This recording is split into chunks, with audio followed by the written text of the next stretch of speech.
Right now, four major brands have already pulled out of the WireLess festival, including Pepsi, who was like the main sponsor of this event.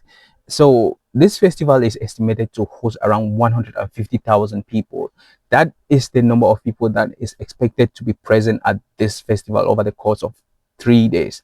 And I think a lot of people are not surprised at the fact that these major brands are pulling out as soon as Ye was announced to be performing at the festival, right? And the reason is because it seems like they've been trying to punish Ye over the past few years for the things he has said and done in the past, especially since around 2021, right? And if you don't know, few months before last year, Kanye advertised swastika t-shirt on the website.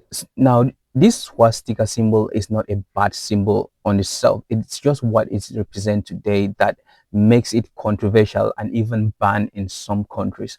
The swastika is an ancient symbol thousands of years old, and it originally means good luck, prosperity, and well-being, and it is still being used today even in religions like Hinduism and Buddhism. Even in many parts of Asia today, it is still being seen as a positive or spiritual symbol. Now, everything changed in the 1930s because Adolf Hitler and the Nazi Party adopted this symbol as their main symbol. So the symbol became linked to Nazism, racism, and even genocide. Since then, in most part of the world, the symbol is being seen as a hate symbol.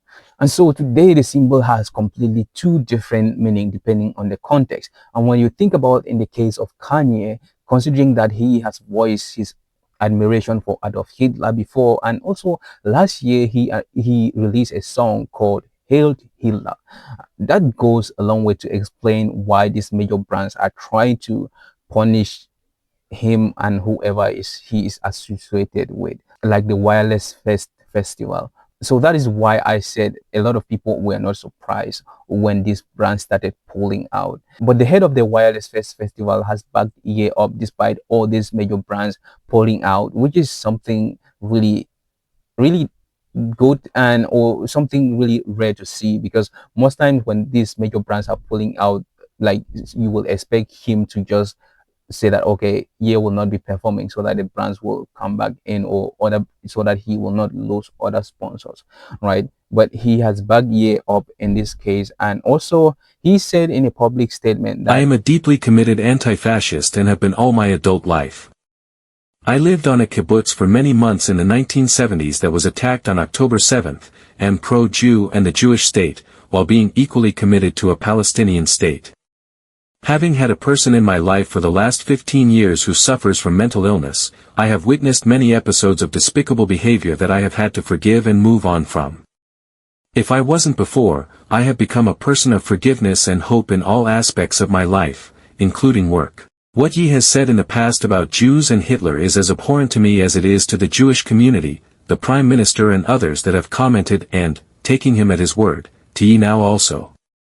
Forgiveness and giving people a second chance are becoming a lost virtue in this ever-increasing divisive world, and I would ask people to reflect on their instant comments of disgust at the likelihood of him performing, as was mine, and offer some forgiveness and hope to him as I have decided to do. so. That's what he said in a public statement, and hopefully Ye will still be performing. But yeah, these major brands are pulling out, and a lot of people are not surprised. And yeah, that is it about the video.